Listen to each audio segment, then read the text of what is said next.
Hello, everyone. Welcome to Therapy Clips with Dr. O. I am from Human Service Consultants.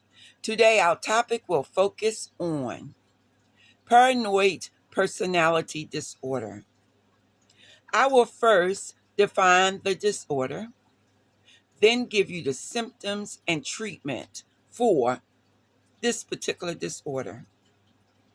And so let's begin with giving you a definition and clarification of exactly what this disorder is.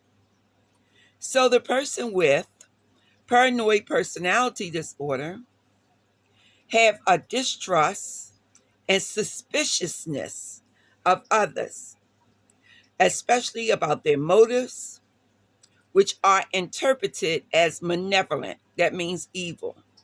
It begins in early adulthood and may present itself in a variety of ways. So, now the symptoms. Number one, the individual with paranoid personality disorder suspects, without sufficient bases, that others are exploiting, harming, or deceiving him or her. Number two, this individual is preoccupied with unjustified doubts about the loyalty or trustworthiness of friends or associates. Three, the person is reluctant to confide in others because of unwanted fears that the information will be used in a malicious way against him or her. Four, the individual reads hidden, demeaning, or threatening meanings into remarks or events. Five, this person is likely to hold grudges and have unforgiving, well, let's say it this way, is unforgiving about insults, injuries, or any other type of interaction that they believe is against them. Six, the person will attack another person's character or reputation because they believe that their character and reputation is being attacked.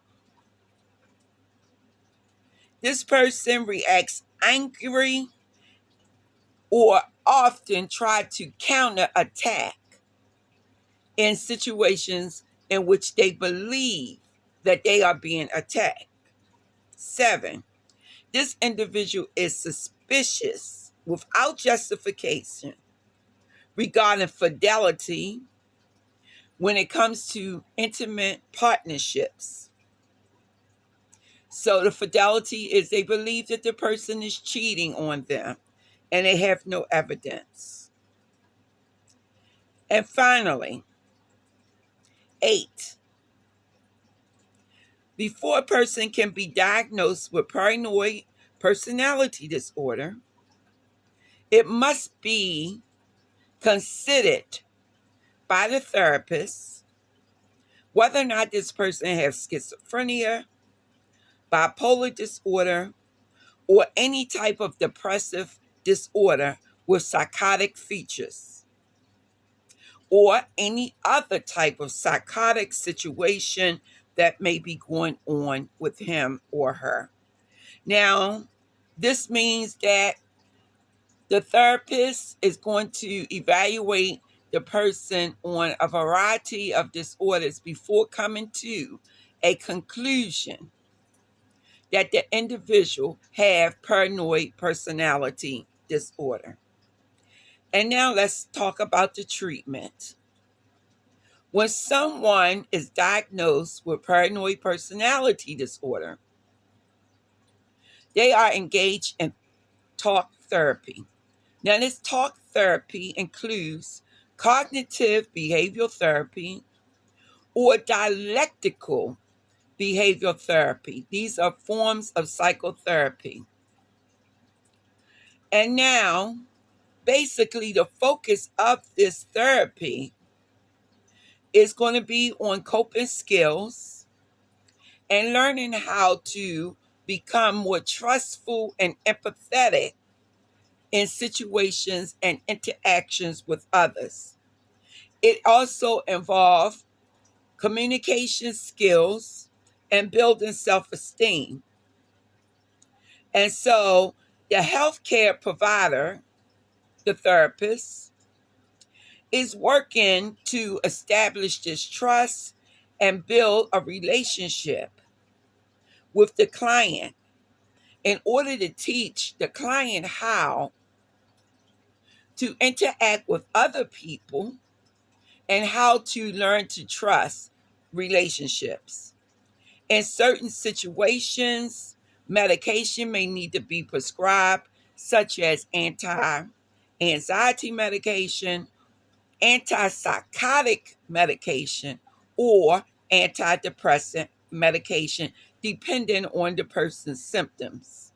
And that is if these symptoms are extreme and talk therapy is not enough. Well, I'd like to thank you for your time. This is Dr. O from Human Service Consultants, once again, bringing you a therapy clip to educate you so that you can be aware of what is going on around you and what you may see in other people that are living around you and may need some assistance. If you recognize any of these symptoms in anyone, please be careful and also keep yourself safe. And not only that, if it becomes a violent situation, reach out to 911, call a therapist, and let's see if we can't get a situation under control before it becomes too exacerbated. As always, this is Dr. O wishing you a blessed evening, a happy lifestyle, a willingness to be open to change, to love yourself and build your self esteem and self confidence. But in the process, also reach out to someone else who may need love from you and may need assistance along the way. What is this going to do for you? It's going to make you feel good about yourself, and that's going to help you to bring more self esteem in your life that is on a higher level of existence. Thank you and have a blessed day. Once again, love always.